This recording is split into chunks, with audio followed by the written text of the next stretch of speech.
আসসালামু আলাইকুম everyone, welcome back to my channel Mahi MM কিচেনে। জানাই সকলকে স্বাগত নতুন কোনো রেসিপি দেখার জন্য। আজকে তোমাদের আমি খুব সহজে বাড়িতে কিভাবে শীতের সবজি দিয়ে ভেজিটেবিল চপ বানাবে সেই রেসিপিটাই শেয়ার করব। বানানো কিন্তু খুবই সহজ, যারা কখনো বানাওনি তো এই রেসিপিটা দেখে ঝটপট এইভাবে ভেজিটেবিল চপটা বানাতে পারো। খেতে কিন্তু ভীষণ ভালো লাগে। আর যদি রেসিপিটা তোমাদের ভালো লেগে থাকে প্লিজ বন্ধুরা লাইক, কমেন্ট এবং শেয়ার করবে। তো দেখো, ভেজিটেবিল চপ বানানোর জন্য প্রথমে এখানে একটা নিয়ে নিয়েছি বিট আর 2টা গাজর। তো খুব ভালোভাবে ছিলে আমি ধুয়ে নিয়েছি। এবার একটা গ্রেটার দিয়ে বিট আর গাজরটাকে খুব ভালোভাবে আমি গ্রেট করে নেব।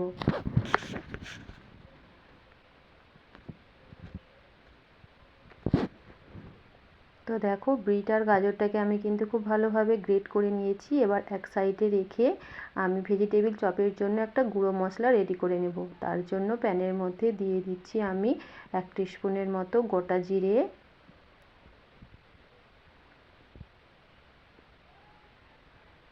দিয়ে দিচ্ছি একটা তেজপাতাকে আমি ফালি করে নিয়েছি, দিয়ে দিচ্ছি 2টা শুকনো লঙ্কা, দিয়ে দিচ্ছি 10-12টার মতো গোলমরিচ, দিয়ে দিচ্ছি গোটা গরম মশলা, আর দিয়ে দিচ্ছি 1 টিস্পুনের মতো মৌরি। সো তোমাদের হাতের কাছে যদি ধনে থাকে, গোটা ধনে, সেটা কিন্তু অবশ্যই এখানে অ্যাড করবে। আমার হাতের কাছে ছিল না তাই অ্যাড করতে পারিনি, তবে মশলাটাকে খুব ভালোভাবে আমি লো ফ্লেমে রেখে কয়েক সেকেন্ডের জন্য ভেজে নিয়েছি। আর মশলাটা যখন খুব ভালোভাবে ভাজা হয়ে যাবে দেখবে মশলা থেকে খুব সুন্দর একটা স্মেল বার হবে। তো নামানোর আগে এখানে দিয়ে দিচ্ছি আমি 1 টিস্পুনের মতো ধনে গুঁড়ো।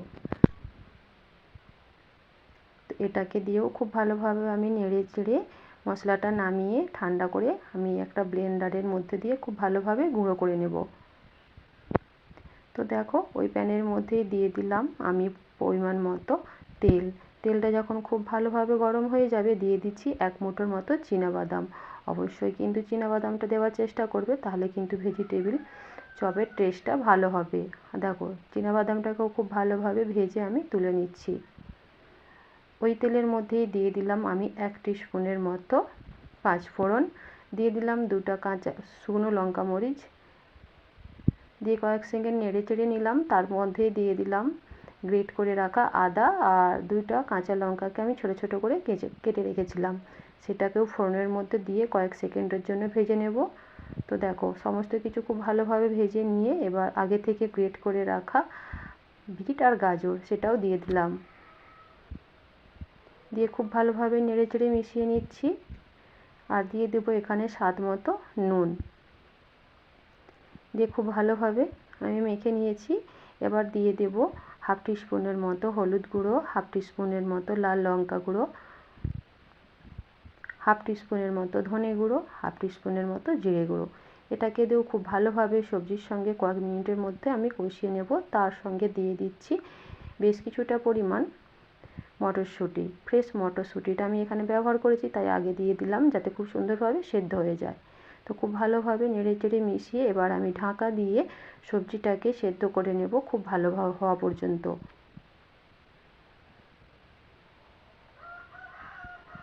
তো দেখো, এখানে কিন্তু সবজিটা খুব সুন্দরভাবে আমার সেদ্ধ হয়ে গেছে। যখন বিট, গাজর, মটরশুঁটি সমস্ত কিছু খুব ভালোভাবে সেদ্ধ হয়ে যাবে তারপরে এর মধ্যে অ্যাড করে দেব 2টা মিডিয়াম সাইজের আলু আমি খুব ভালোভাবে সেদ্ধ করে নিয়েছিলাম। এবার হাতের সাহায্যে এভাবে ম্যাশ করে আমি দিয়ে দিচ্ছি।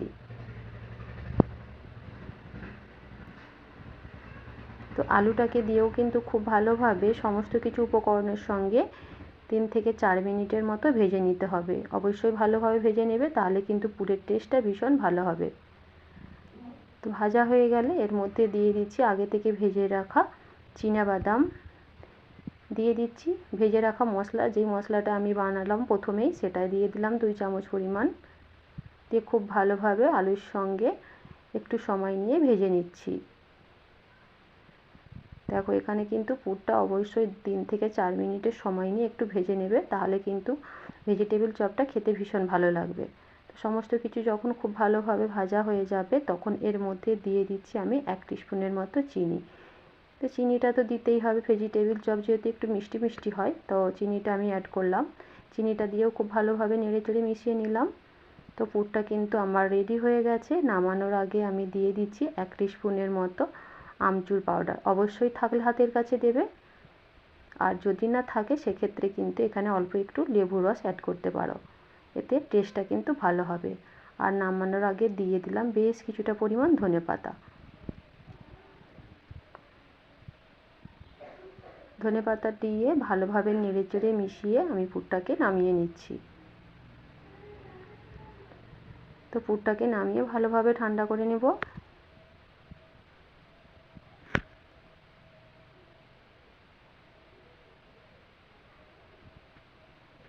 তো এখানে পুরটা ভালোভাবে ঠান্ডা হয়ে যাবার পর হাতের মধ্যে কিছুটা পরিমাণ পুর আমি নিয়ে এইভাবে একটু গোল শেপ করে নিয়ে আর লম্বাটে করে নিচ্ছি, ঠিক যেমন ভেজিটেবিল চপের সাইজ হয় ঠিক সেইভাবেই গড়ে নিচ্ছি। তো তোমরা কিন্তু যে কোনো শেপেই বানাতে পারো, কোনো অসুবিধা নেই। দেখো এইভাবে লম্বা লম্বা করেই আমি ভেজিটেবিল চপগুলো গড়ে নিচ্ছি। তো আরও একটা তোমাদের বানিয়ে দেখাচ্ছি।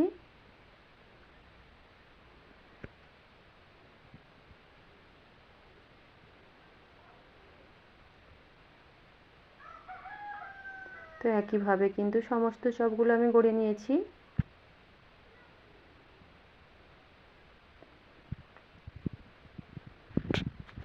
তো ভেজিটেবিল চপ বানানোর জন্য কিন্তু একটা লিকুইড ব্যাটারের দরকার হবে। তার জন্য নিয়ে নিলাম একটা বাটির মধ্যে হাফ কাপের মতো ময়দা, আর নিয়ে নিচ্ছি অল্প একটু বেসন। তো আমি এখানে বেসন ব্যবহার করছি, তোমাদের হাতের কাছে যদি না থাকে সেক্ষেত্রে কিন্তু চালের গুঁড়া বা কর্নফ্লাওয়ার দিয়েও ব্যাটারটা তৈরি করে নিতে পারো। আর দিয়ে দিচ্ছি স্বাদ মতো নুন।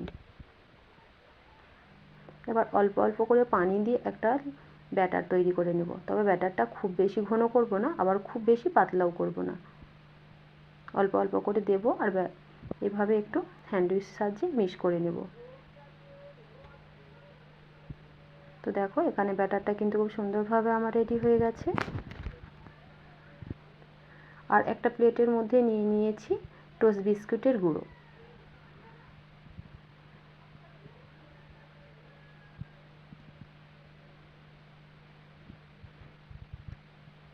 তো এবারে একটা ভেজিটেবিল চপ আমি ময়দার ব্যাটারের মধ্যে ডুবিয়ে আর এইভাবে এই যে ব্রেড ক্রামের মধ্যে কোট করে নিচ্ছি। এই কোটিংটা দুবার ধরে করব আমি, এতে কিন্তু ভেজিটেবিল চপটা অনেক বেশি মুচমুচে হবে আর খেতেও ভীষণ ভালো লাগবে।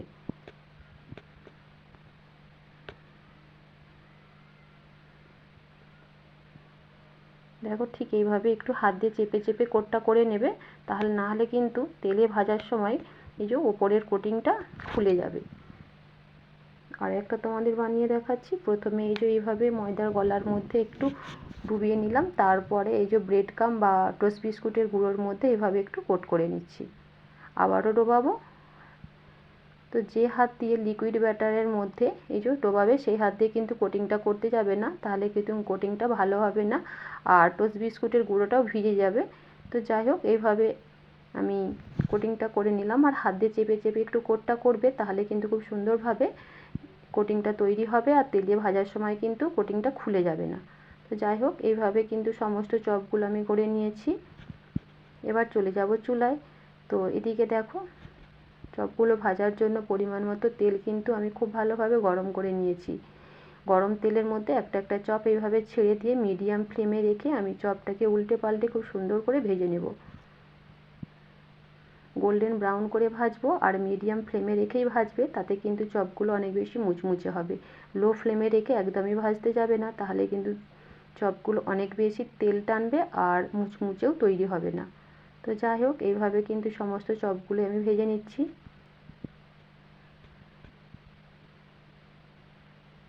তো দেখো চপগুলো দেখতে যে কি সুন্দর লাগছে তোমরা দেখেই নিশ্চয়ই বুঝতে পারছো, আর খেতেও কিন্তু ভীষণ ভীষণ ভালো লাগে।